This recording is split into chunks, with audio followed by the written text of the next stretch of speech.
The day I get out of prison, my own brother picks me up in a police car.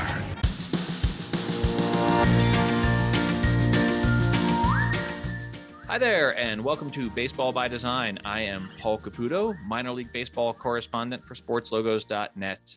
I am broadcasting live, as always, from the Helmet Sunday Hall of Fame in my basement in Fort Collins, Colorado. We're going to talk today about the Joliet Slammers, which is just an awesome brand in the Frontier League. And I'm speaking with Bill Waliewski, who is the assistant general manager with the Windy City Thunderbolts right now, but was the president of the Slammers back in 2011 when this team name debuted and worked closely on the nickname. So, Bill, thanks for being here. Paul, thanks for having me. It's my pleasure. This is a unique nickname for a unique town, certainly in the minor league baseball landscape.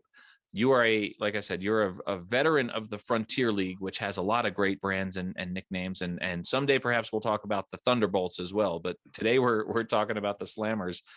I'll just ask you to jump right into it. Could you tell me sort of what the thinking was in developing this nickname for the Slammers to focus on the sort of prison industry that exists in the town there?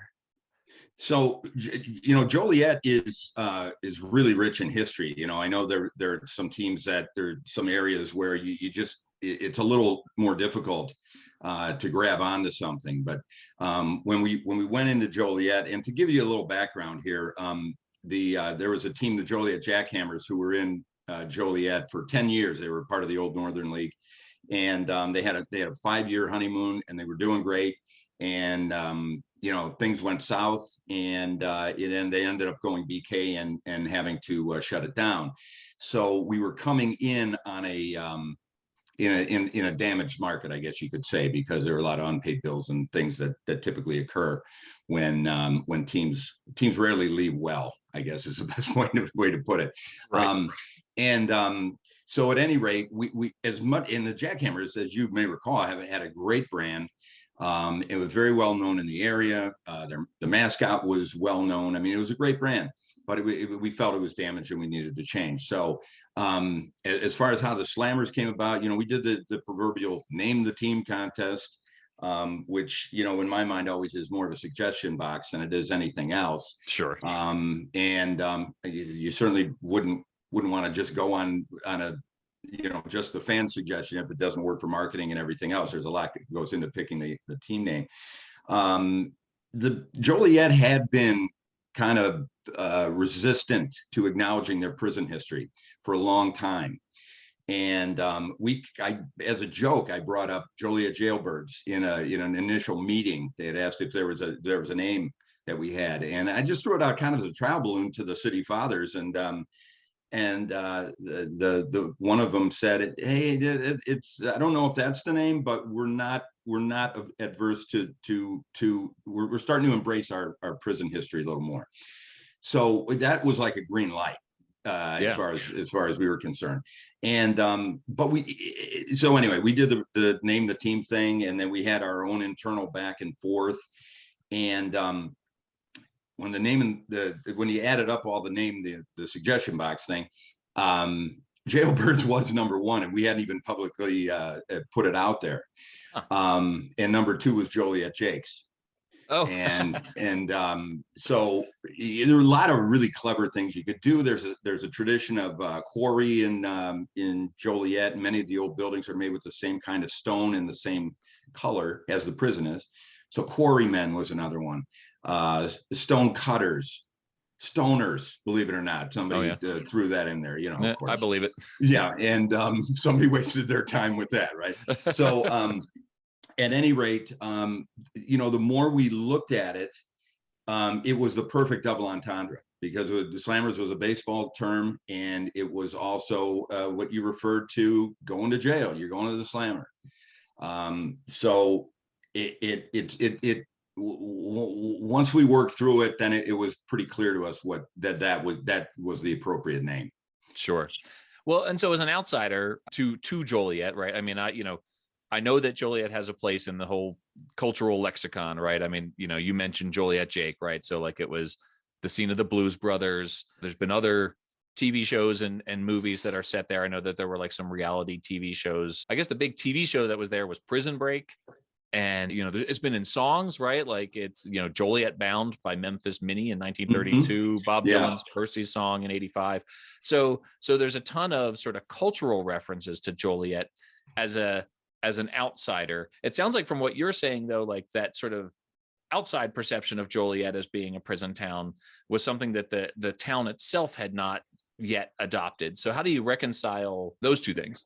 Yeah, it was just coming into the prison is abandoned. Okay. Yeah. And it was owned by the state.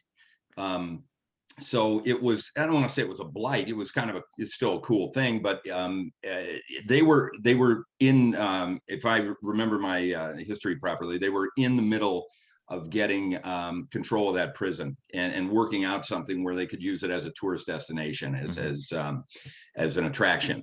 Roadside attraction, if you will. Sure. The other one we missed was Route 66. And so anyway, so, like I said, when I threw that trial balloon out and they said, it's okay. We're kind of embracing our prison history now. That seemed to be a little edgy, and the potential for fun with the prison theme was, I think it became real clear to us that was the right name. So the prison obviously is still standing. It was opened in 1858, and there is this sort of fascination that people have with visiting, prisons, right? I mean, obviously Alcatraz is an example of that, and it's a tourist destination now. I understand that you could go and take a tour of the prison. Did you take that tour?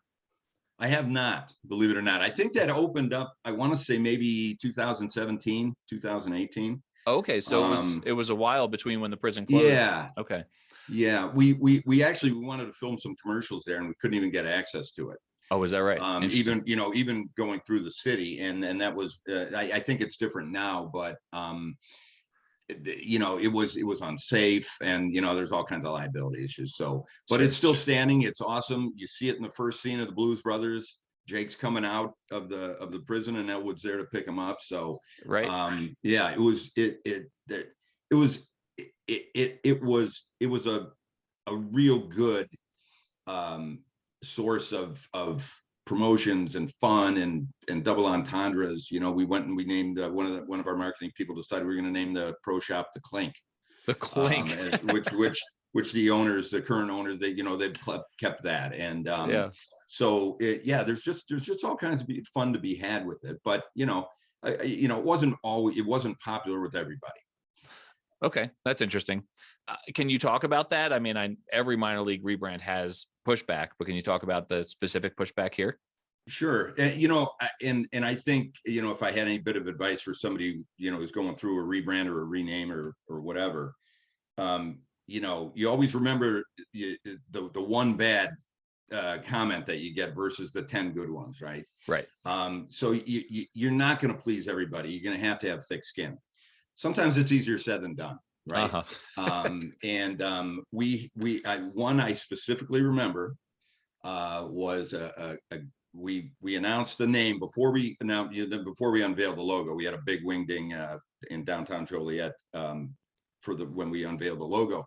But there was a guy who wrote in that he said it took 2 months for these geniuses to come up with this, and this is terrible. If this is the way this franchise is going to go, we're in big trouble. And it's on Facebook, right, for everybody to see. You used to have to sit down and write a letter with a pen and go through some effort to put it in an envelope, put a stamp on it, and mail it, right? It's real easy now, yeah. Huh? Absolutely. And everybody's an unlicensed critic. So there was a little bit of pushback there. The most interesting one, Paul, was I got a letter from if anybody's familiar with Joliet, in right center field and in right field beyond the fence is a high school. Yeah, I don't know what year the high school was built. It was built a long time ago. It's a beautiful, big old building. Mm-hmm. And one of the administrators from the high school sent me a rather lengthy email. And it started out, this was after we announced the name and put the logo out there. It started out, "Shame on you." Oh gosh. So I knew I was, this is going to be interesting. Settle into the comfy chair for this one. Right. And he made a very passionate and argument or debate about the name and the fact that, the school does as good a job as they can of trying to keep kids out of trouble and promoting positive things. And here the ball club, the professional baseball team in their backyard is glorifying a prison. And it was very firm letter, but it was very well written. I knew his heart was in the right place. So I took my time in getting back to him. Mm-hmm. And basically I asked him to give us a year. And I said, I think when a year goes by, you will see that we treated the prison. We're going to have some fun with it, but we're going to treat it in a really in a responsible manner. And I think, in a year's time, you won't have a problem with it. I never got a response. Okay. A year later, I'm on the concourse. So we're in 2012, a full year later, and a gentleman comes up, introduces himself to me and said, I don't know if you remember me. And he explained who he was. And I said, no, I remember very well. And he said, I owe you an apology. He said that it was, you were right. You guys did handle it responsibly and had some fun with it. And he said, I was out of line. And it was like, hey, you work with kids and your whole life is kids. I get it. It was a valid concern. So it's always a little bit of a tightrope, right? That you have to walk. But if you don't have thick skin and you're not, I think you alluded to it, you're not going to please everybody all the time. There's no way. There's no way. So you just have to roll with it and know that there's going to be 20% of the people, as good as your team name is, or you think it is, 20% of the people will tell you you're dumb. Well, so this concern that this gentleman brought up, and that you said that he gave you an opportunity to prove that you would treat it respectfully, I mean, it does raise the question, right? I mean, walking the line between using this sort of cultural icon of the prison in Joliet as a fun foundation for a nickname, and it is fun, right? Like JL Bird is a great, the Bird character, right, is a great character. The illustration that Dan Simon did of the prison itself with the barbed wire and everything, and the double entendre of Slammers, it's a fun brand. The flip side of that, I mean, you think about a prison that was open in 1858. I mean, surely there were, people wrongfully imprisoned, and there was probably some horrible stuff that happened there. So how did you guys as a franchise walk that line between this is something we're going to have fun with and acknowledging, the prison industry can be a dark place? So our internal discussions about that, Paul, were that we were never going to glorify prisoners or glorify prison as a cool place to be. Mm-hmm. For any period of time, right? Mm-hmm. Right. Our view was that it was an iconic building in an iconic town, and and the other thing was, there are fourth generation Joliet people whose great grandfather was a guard there or worked in the kitchen or whatever it was. Mm-hmm. So we tried to accentuate the positive of it. You make a really good point about JL Bird, and it lends itself well here. So we have two mascots, and one of them is Spikes, who is a dog, like a deputy dog. Uh-huh. And the backstory behind Spikes was he was the old warden of the Joliet prison, and he's retired, but he loves baseball, and now he's out to be the face of our team. Uh-huh. And we also wanted Spikes to have a foil. And the foil was a jailbird who has a prison striped uniform. And so he's the foil in the bits between innings and whatnot, and he's always causing trouble. But we made the determination early on, JL Bird will never see a school. JL Bird will never see a community event. That's Spike's job. So Spikes will go out and represent the team in those events. This gave us the ability to still have fun with the prison theme, have a mascot that was kind of, part of it, but it was the troublemaker. And jail. The other rule that we put in was Jailbird never wins. Oh. So if they're doing a race or something, Jailbird can't win. So at least those were our rules at the time, Sure. So that's, I think the mascot is really just kind of a perfect example. Our use of the mascot is a perfect way of walking that fine line, and being responsible for it. But I'll tell you what, JL Bird wasn't introduced. Spikes was there opening day. JL Bird got introduced in mid-June, about a month into the season, and the next day we're on Intentional Talk on MLB Network. I mean, it was a big hit. Oh, what they say on Intentional Talk about it? It was a real quick blurb when they do kind of, a minute where they going through some different things that happened over the last, and they were just like, Joliet's got a mascot that's a jailbird, and they had a picture of his debut as he was walking out on the field. So they didn't really give an opinion one way or another, but Kevin Millar just kind of asked the question to Chris Rose, who didn't answer. So okay. But it was cool, right? Yeah, it's interesting because you often see the villain basically as mascot. I mean, it's not unusual. I mean, there are teams called the Bandits out there, right? I mean, so it's interesting, I think, because of how real the conversation is about the whole relationship between prisoners and guards and the sure. And this was, as you point out, 10 years ago, 11 years ago, right? And so these conversations have certainly evolved over the last decade or so as well. So it's really, it's really very interesting to me. Ever since I've become familiar with this brand, my favorite cap is the one with the J and the JL Bird character on it, right? Like that's a terrific logo. I love the logo, but the whole conversation around prisons and prisoners and guards really is a fascinating conversation. And to walk that line and to acknowledge, to your credit, to acknowledge the question that came in from someone who saw it and had a concern, to say, okay, we're going to really focus on how do we walk this line. That's very much to your credit, I think. Yeah, and we knew that right off the bat, right? We didn't want to go full on prison thing. Now, listen, we could have had a lot of fun with that too, right? But that wasn't the responsible thing, and that's not. We're members of the community, and we want this to be a great place for parents to take their kids, and then those kids take their kids 20, 30 years from now. Sure. So it was a real fine line, and I think we walked it pretty well. Sure, for sure. And then you're working with Dan Simon on this. You mentioned that you sort of stumbled into working with Dan on this. So can you talk about how you ended up having Studio Simon create this logo for you? Yeah, so I came into Joliet. I was 23 and a half years in commercial real estate, and the opportunity came up through a friend of mine who was buying the team, and I was looking, soon to make a change. And so I didn't have any connections in the logo world, certainly, or have any background in it. And I was flipping through ballparkbiz.com, which I think is dormant now.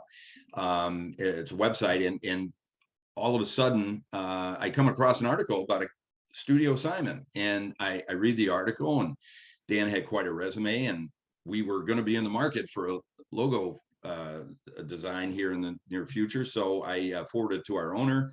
He said, well, yeah, this sounds interesting. Give the guy a call. And I had a 45-minute conversation with Dan, and we hit it off real well. And he was obviously very knowledgeable and extremely passionate about his craft. And our owner gave him a call, and he saw it the same way. And the next thing you know, we hired Dan, and we were off to the races. But it was literally just so many things in life that are good things that it almost was fluky that I just happened to bump into that article at that exact time. Sure. Well, like I said, I'm going to be talking to Dan next here about this logo. And Dan said Bill's the guy to talk to about this logo, because you were there and you were involved in crafting it. It is, in so much as a logo based on a prison can be fun, it really is a fun logo. And I remember when I wrote the article about it for sportslogos.net, talking about the other things, that Joliet had. And we talked a little bit at the beginning of the conversation, like Al Capone used to hang out in Rialto Square Theater. You mentioned Route 66. The first Dairy Queen was was there. So, right. as a person who celebrates all things ice cream, I'm a huge fan of that fact. Right, that right. The first Dairy Queen was there. And Paul, there, and we certainly weren't going to go there, but we had recommendations or suggestions. There was a terrible tornado in 1990, I think it was. Oh yeah. August 28th, that went through Plainfield, and that area got the nickname Tornado Alley. So there were some people that said, "Hey, how about the tornadoes?" And I don't like weather related identities very much in sports, but it was just that was an extremely devastating event to the community, and so we certainly stayed away from that. But yeah, a ton of stuff. I mean, Route 66, if there wasn't a 66ers at the time, that's where I wanted to go with it personally. Oh, okay. It wasn't my final decision. The owner obviously was going to make the decision. Sure. But I loved everything along those lines. That would have been, if we could have gotten around the fact that somebody else had the nickname, I would have loved to play along those lines as well. Yeah. Well, it's so interesting to have this conversation, and it really is. I think, it brings up so many other interesting conversations.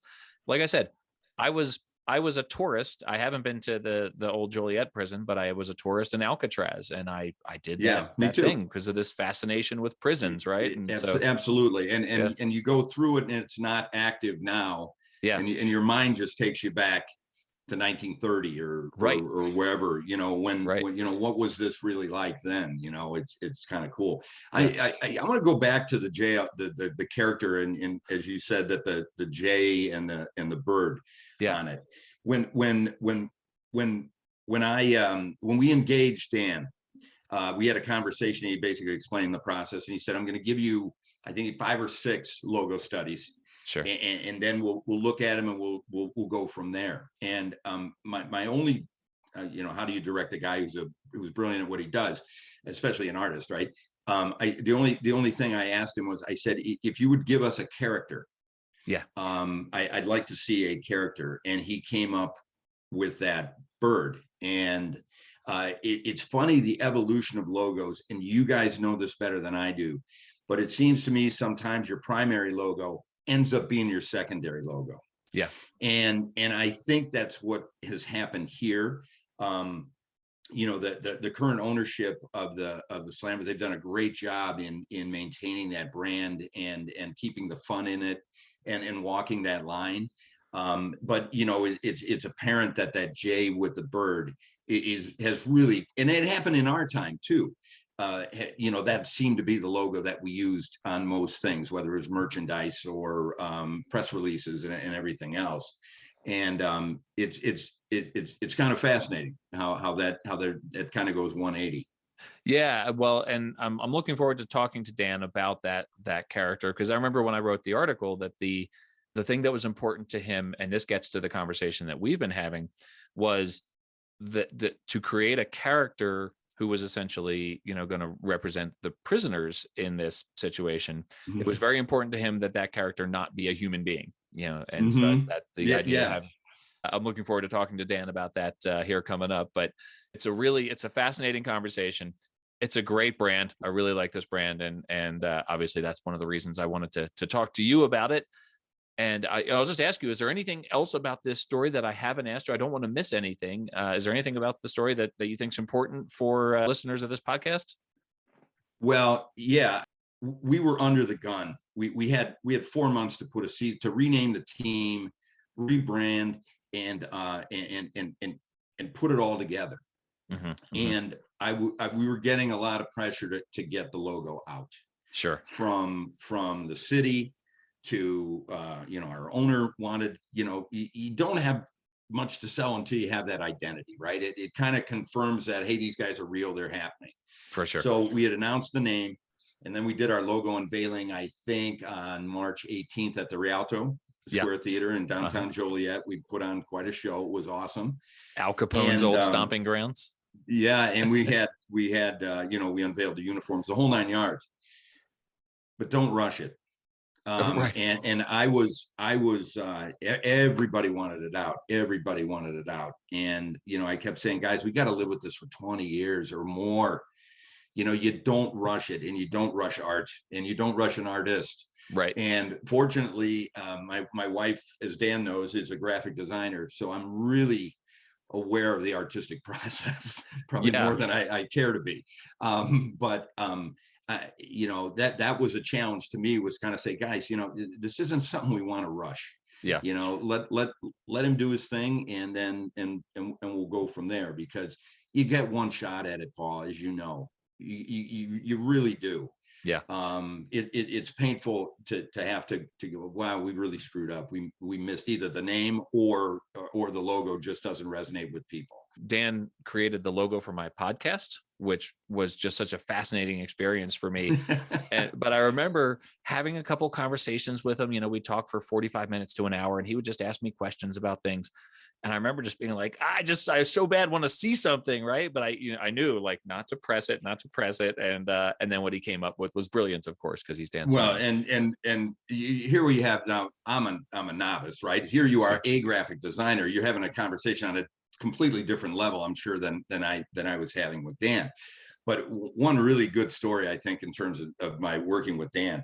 So we're on the phone one day, and he references something that he's working on, and he used his reference, the Baltimore Orioles in the early 60s. I can't remember what it is. He might remember. I happened to, at my desk on my credenza, had a book of the history of baseball uniforms.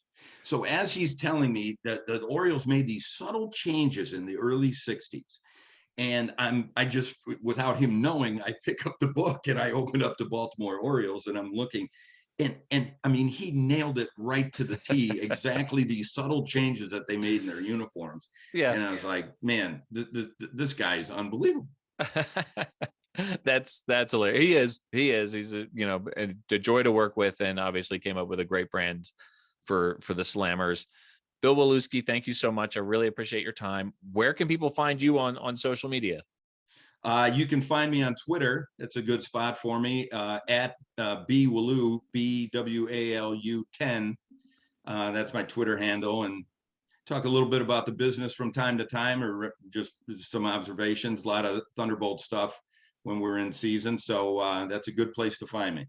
Fantastic. Well, we'll put that in the show notes, and I'm going to go find you on Twitter right now. And thank you so much for taking time out of your morning. We took more time than I meant to this morning, but it's just a fascinating conversation. So I appreciate it. Well, it was all my pleasure, Paul. I appreciate you having me. All right. Thanks, Bill. All right, sir.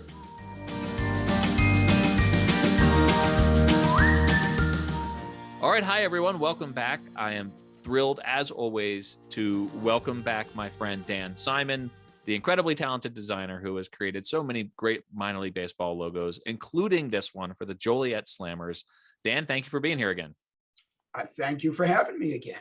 Oh, it's always my pleasure. I love our conversations. So let's just jump right in here. The Joliet Slammers, this is a logo that you created more than a decade ago. The subject matter of prisons in society and in popular culture is obviously sort of fraught, and even more so now than probably a decade ago when you created this brand, more than a decade ago when you created this brand. So I'll sort of start with that question, right? Like, how did you approach, in terms of creating a brand for a team with a logo, with an identity based on a famous prison? How did you approach that from a design perspective, in terms of highlighting the prison that's obviously important to this community without glorifying the industrial prison complex?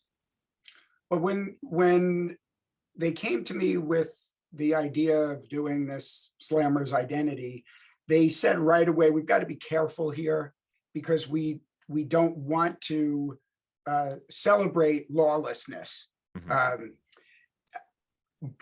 But the reality is that is what we're doing here, or what we did there.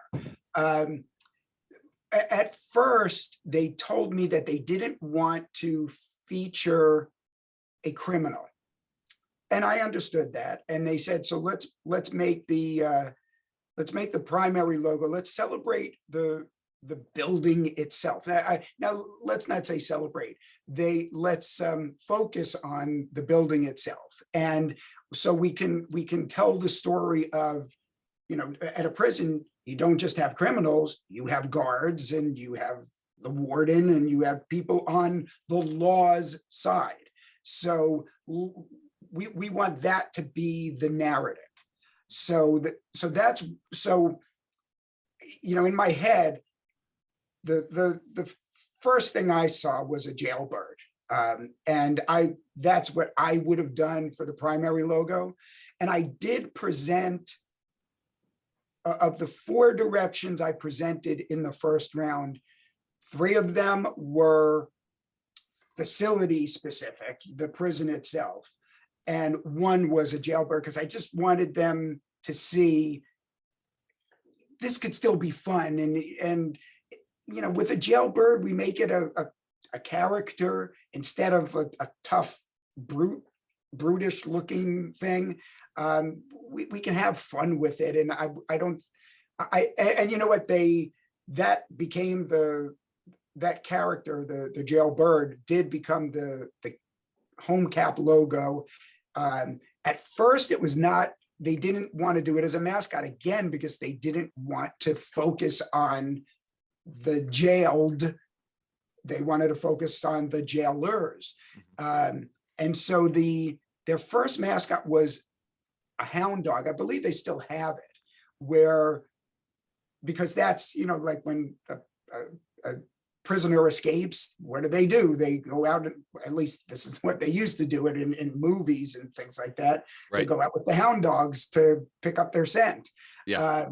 And so that was their first mascot. But then, I don't know if it was later that first season or maybe in their second season, they did introduce JL Bird, their jailbird mascot. So I'd like to think that any qualms people had about this identity celebrating lawlessness, I think they were able to look at it and go, no, we're not celebrating it, but we're just having fun with it. Yeah. Well, and in today's sensibility, do you think there would be any questions about not celebrating lawlessness, but celebrating the prison itself? Like, because that conversation has changed, I think, even in the last decade. Yeah, things are looked at a lot more closely now than ever. So yeah, I have a feeling in 2022, nobody would do a prison themed identity. That's interesting, because it's not something I've ever thought about with it. I've always seen this logo and just thought, I love the character JL Bird, and then the treatment of the prison itself. And I think it's because, those sort of deep level conversations, right? They're difficult conversations, and it's more fun. And we're talking about a minor league baseball identity, and it's more fun to think about Joliet Jake and the Blues Brothers and the sort of pop culture version of the Joliet prison that exists. Before, in our sort of pre-interview notes, you were talking about a sort of fascination you have with prison and prison movies and that sort of thing.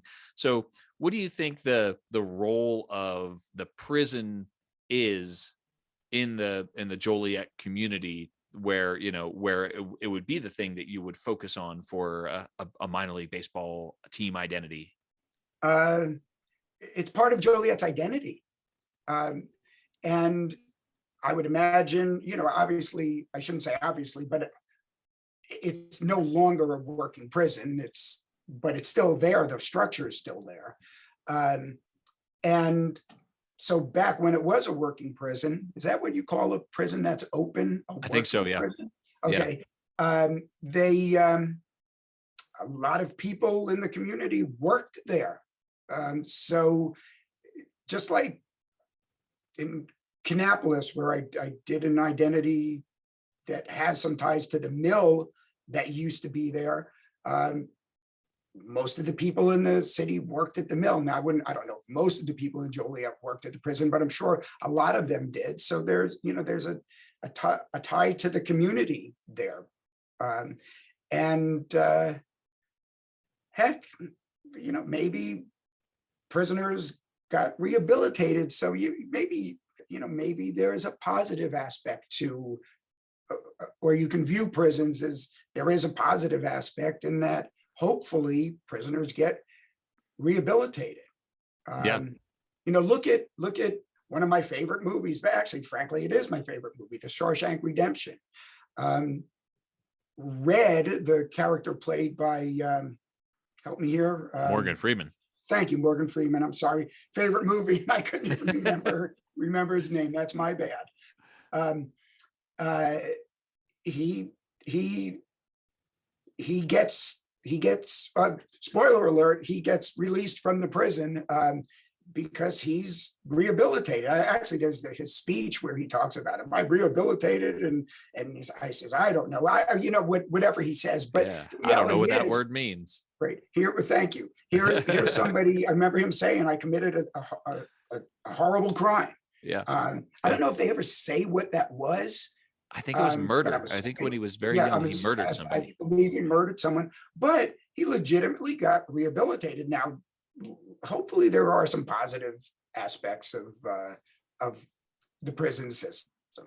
Well, for sure, that it's certainly part of Joliet's community, and like you say, that many of the community members probably worked there, and it has become, like Alcatraz, right? It's a tourist site now. It's a tourist destination.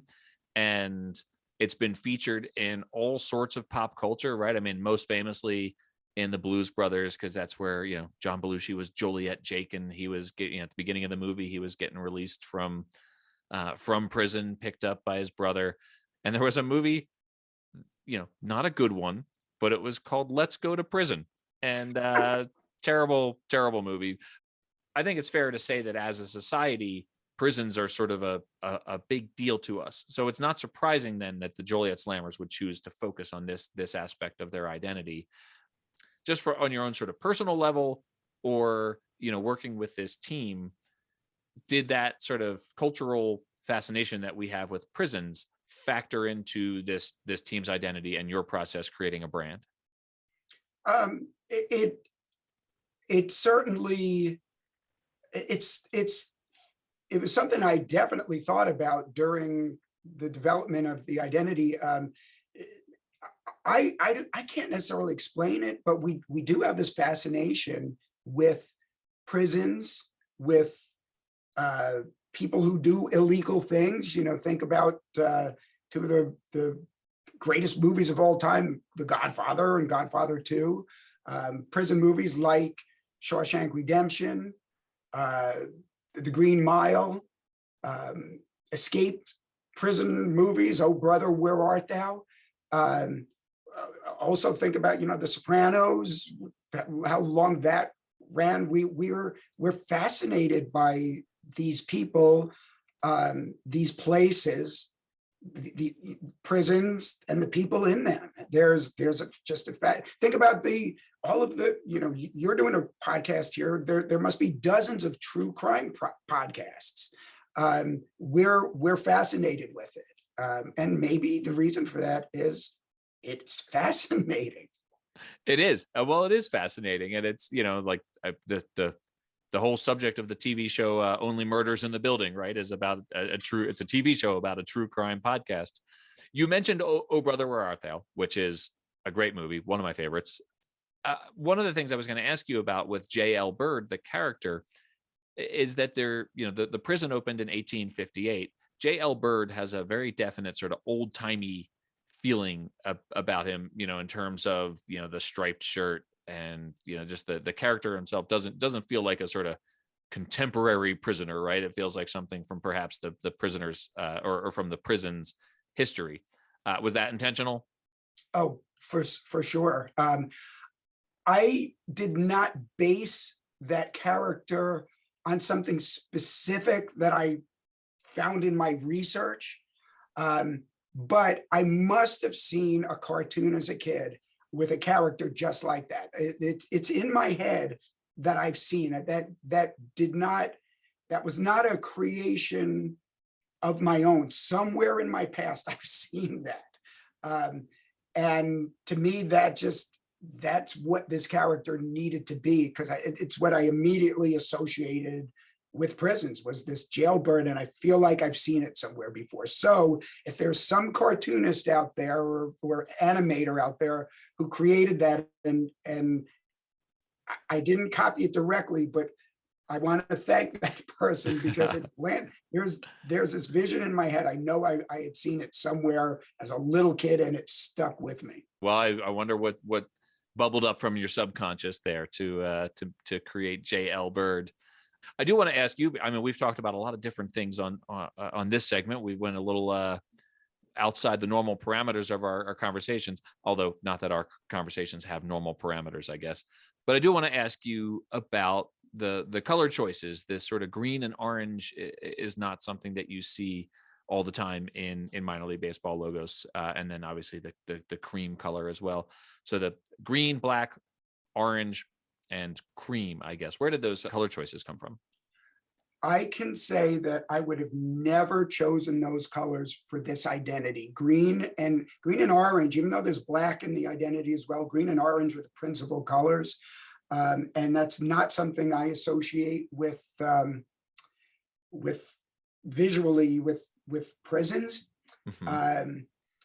But the owner of the team, I don't think he even went to the University of Miami, but it was his favorite college, and he wanted green and orange as the principal colors of the identity. So I had to work that in. The cream color, that is because of the stone that the building is made of is that color. So that needed to be in. And then the black needed to be in. Just, we had this bird character. It's like a myna bird. If that bird were any other color, it wouldn't work. So I may have even said this in one of my previous talks with you. So if I'm being redundant, I apologize in advance to you and to your listeners. But I have a very good friend, an illustrator named Paul Rogers. He's an incredibly talented illustrator. And one time we were talking about colors of something, and I think I might have apologized to him, telling him that he needed to incorporate these colors into something. And he just said, Dan, there are no bad colors. I think that was really something that what he said was evident with this identity. I didn't when they told me I needed to use orange and green, my first thought was, that's not going to work. And you know what? It does work. And so, as Paul Rogers said, there are no bad colors.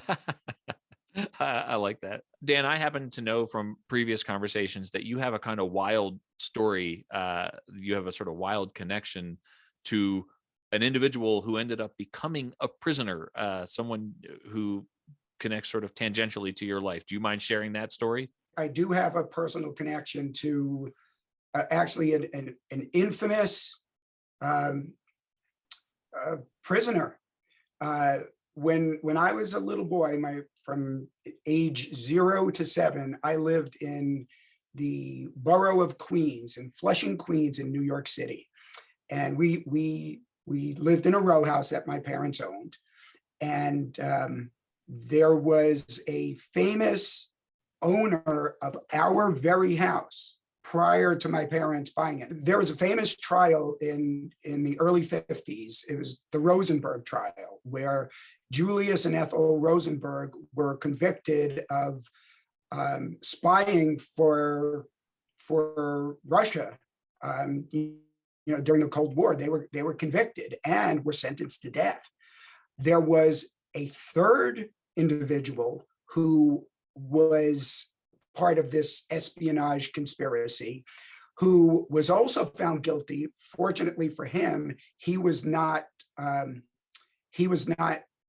sentenced to death, but he did go to Alcatraz and was a prisoner there. His name was Morton Sobel, and Morton Sobel owned the house that I lived the first 7 years of my life in. And I've got this picture in my head, like I had my own little bedroom. I was the younger of 2 children, so I got the small bedroom. My sister got the bigger one.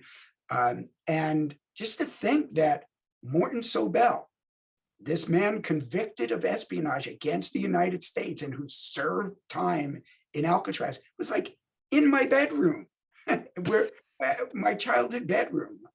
One day I was watching, I talk about the fascination we have, and I personally have with prisons. I was watching a documentary on TV about Alcatraz, and they had a live interview with Morton Sobel. I'd seen pictures of him, but here he was. I couldn't believe it. And I was watching him. By the way, he only died in 2018. He lived to be 101 years old. Holy smokes. Apparently his prison stay, being in Alcatraz, that's hard. That's doing some serious time right there. Apparently it didn't have a deleterious effect on his health, because he lived a long life. So that's my connection to the prison system. So do you feel like knowing that this person who essentially shared your room at a different time, did that have an effect on years and years later creating this likable but mischievous prisoner character for the Joliet Slammers? I don't know if it did at the time, but now that we're talking about it, when I talk about my fascination with the prison system, maybe that had something to do with it. But I do think fascination with prisons and people who do bad things is not limited to me. But I don't know, maybe one of the reasons I like so many of those movies, and like I said, The Shawshank Redemption being my favorite movie of all time, maybe it does tie to that. So this is not an uncomplicated identity, right? And the questions around prisons and prisoners, sensibilities around those questions, I think have changed in the last decade. Do you think that those are valid questions around this identity? And why do you think the Joliet Slammers identity hasn't had those questions? And would this be a different process creating this logo now than it was 10 years ago? I realize that's a lot of questions. Well, but that's a very valid point to bring up. But one of the things I think about is there were things that are clearly objectionable. There was an independent minor league team, I don't know, about 10 years ago. And if I'm off by a few years, it doesn't really matter. But it was an independent minor league team called the London Rippers. And their logo featured, when it was unveiled, it featured a character that was a dead ringer for Jack the Ripper. And there was an immediate negative backlash and outcry regarding that identity, because they had as the visual, not just visual, in name and in likeness, the focal point of their identity was a serial killer, a vicious serial killer who preyed on women. And that's certainly not something worthy of celebration.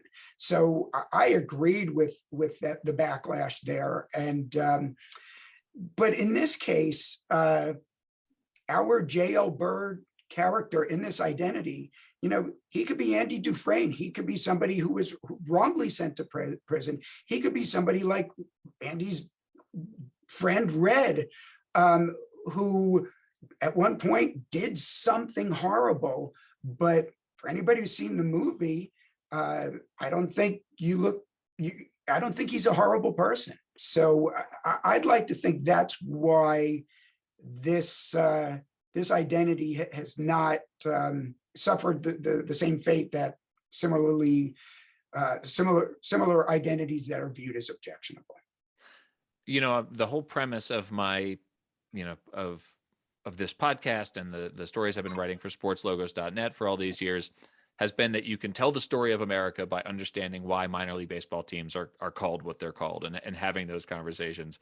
So obviously, we're talking about a minor league baseball nickname and logo here, but gosh, you could delve really far into questions of the industrial prison complex, mass incarceration, wrongful imprisonment, the possibility of rehabilitation. And so we don't have the time for that on this podcast, but it's really interesting that this brand that you created and working with this team brings up all of these potentials for conversations. And it's one of the really interesting things about minor league baseball to me, because focusing on that local community and, a site like the Joliet prison that brings up all of these conversations, this prison that was opened in 1858 and still is around today as a tourist site. So Dan, thank you for all of your thoughtful commentary on that. And as always, all the work that you do.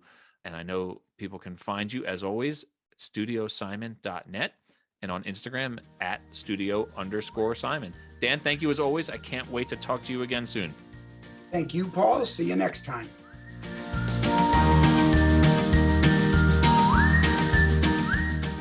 All right, everyone, welcome back. I've asked Steven Wright, who is the curator with the Joliet Area Historical Museum, which includes the old Joliet Prison Historical Site. So I wanted to just talk about the site itself and what it means to the community. And so, Steven, thank you so much for being here. No, thank you for inviting me. Can you tell me about the site itself? When someone visits Joliet, Illinois, and they go to the prison or they go to your museum, what is that experience like? What is it that you hope that visitors to your sites get out of that experience? Well, I hope Joliet has long been known as the prison city. It's whether that was a good or a bad term. A lot of Joliet citizens kind of shied away from that. But I'd like to hope that people walk away knowing that it was more than just a prison. This was a source of income for many community people for over 100 years. There was a lot of families that were solely supported off the income of men that were guards or each whatever capacity they worked there. So but I'd also like to think that people get a better sense of what prison life was like before prison reform, what the conditions of inmates were that were incarcerated there, some of the health conditions. Prior to 1950, there was not running water in either of the cell houses for the men, so they were still taking jugs of water and had more or less a chamber pot in their cells. So I also want people to realize, I do realize there is a certain aspect tied to popular culture, whether it glamorizes that or not, that there was more to the prison than these exciting scenes that were filmed here. Well, so that's an important point that you're making, right? Because the reason for this podcast is that there's, the baseball team, the Joliet Slammers, that identity of that baseball team accentuates the connection of Joliet to the prison.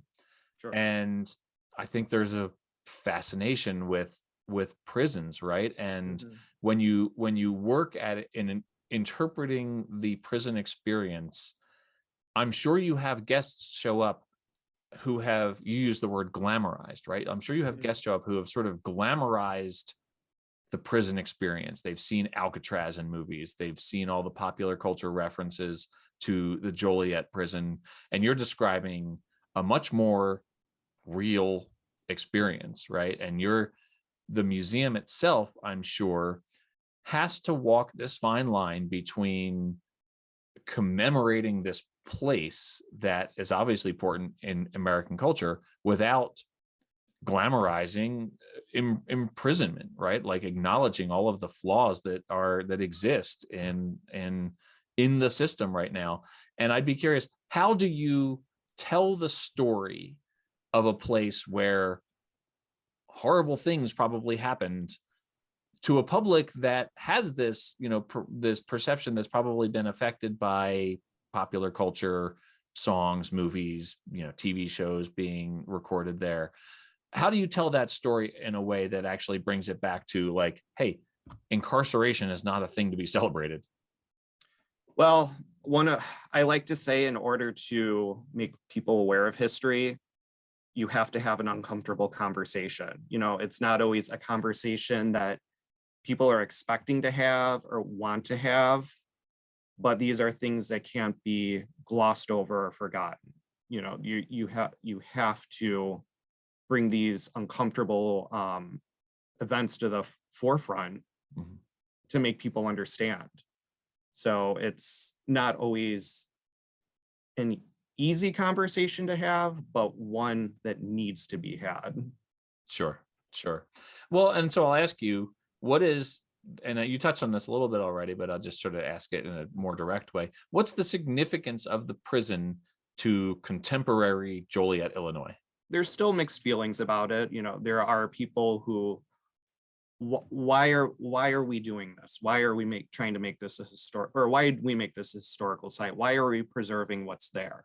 You know, some people still have that attitude of, you know, oh, we don't want to be the prison city. But other people, there's a growing interest in the history of this building or the grounds of it, because it has been deeply intertwined in so many people's lives in Joliet. And it's interesting for several reasons. It was, you know, the second prison built in the state. It was completely constructed of Joliet limestone, and the same architect as the water tower in Chicago. So, you know, bringing those interesting facts showing that it's more than just a place where men were incarcerated and women for a period of time, but to bring that there, you know, that's drawing the interest of people and maybe changing the perception of what this site is. Does the museum deal with sort of like contemporary issues of like mass incarceration or? Well, when you say contemporary, it's interesting because some of the more I research, it seems to be mirroring the same issues that were happening, you know, 1900 to 1920, these mass incarceration issues. People were not well represented if you didn't have a lawyer, or, you know, it's still a very interesting situation where it seems to be 100 years ago, time has not changed, or the situation has not changed that much. Yeah. So we are using this as a backdrop to talk about the mass incarceration from 1858 until the prison closed in 2002. I mean, those situations are still mirroring each other. For sure. Yeah. I mean, questions of social justice have always been around, and they've, I'm sure, are tied directly to prisons, right? Like, you know, incarceration. Yeah. So absolutely. I'm sure you guys are dealing with heavy issues all day long. And, you know, I think it's easy to sort of feel like, oh yeah, Joliet Jake got out of Joliet prison and you know, associated with the Blues Brothers, right, as opposed to, you know, some of these very heavy issues that I know that, you know, they deal with at Alcatraz as well. And, you know, and I think, would you say that the old Joliet prison is the second most famous prison in the United States? You know, it might be just because of the pop culture. Yeah. But it's funny. It's the not funny, but the more I explore other prison sites that are doing this, like Eastern State or Missouri State, you know, they're all popular, have their own stories behind them. So yeah, people seem to flock to them for varying reasons. I've never been to Joliet. I've never been to a Joliet Slammers game, and obviously never been to the prison. But interpreting these places is really a fascinating mirror on our contemporary society right now. This is definitely the heaviest conversation I've had on this podcast, where I talk about minor league baseball logos. But I'll ask you, does the museum or the old Joliet prison historical site, is there a relationship there with the team, either informal or formal, with the Joliet Slammers? I would maybe a little more informal. I mean, it's also been an odd time with COVID the last couple of years, you know, and I've stepped in this past year. So it's kind of, things are getting going again in the right direction. They were out there for they did some of their publicity photo shoot out there not too long, this past season, I think it was, but it's hopefully going back in the direction where everyone can start collaborating again and working to get people out there and see baseball and see the prison site. Right. Have you been to a Slammers game? I haven't actually. I'm going to my first one this spring. My niece is part of her dance recital, or her dance troupe is doing some kind of opening show or something. So it'll kind of kill two birds with one stone. Awesome. Well, hopefully it doesn't kill Jay Elbird, who is their Yeah. You're right. And I'll just ask you the one last question. Have you seen the logos themselves for the Joliet Slammers? Do you have an opinion on the logos? So there's the bird, which Uh-huh. I think is more respectful. You know, I like that there's not a person being used. Yeah. I think that would be crossing a line to have a person, you know, in a striped uniform or something Right. as a logo. Right. The other and the main one is that just shows the building itself, sort of looking up at the building with the guard tower. Yeah. So that's kind of more iconic, you know, the old Joliet prison's kind of built like a castle or a fortress, you know, so that's always, you know, you get people when people visit the site for the first time, you know, they look at our administration building and you see the towers and almost like kind of like the Gothic feel of it. Sure. Well, Steven, thank you so much. I really appreciate you taking the time to talk to me here. Where can people find the historical site and the museum online? You can find the museum at jolietmuseum.org. Okay. And then you can find the old Joliet prison at jolietprison.org. Awesome. Well, they sound like fascinating sites. I hope to get to a Slammers baseball game and to visit the museum and the old prison when I get to Joliet sometime. And Steven, thank you so much for taking the time to talk to me. Thank you. Thank you for inviting me, and reach out if you do make it here, okay? I certainly will. Thank you, Steven.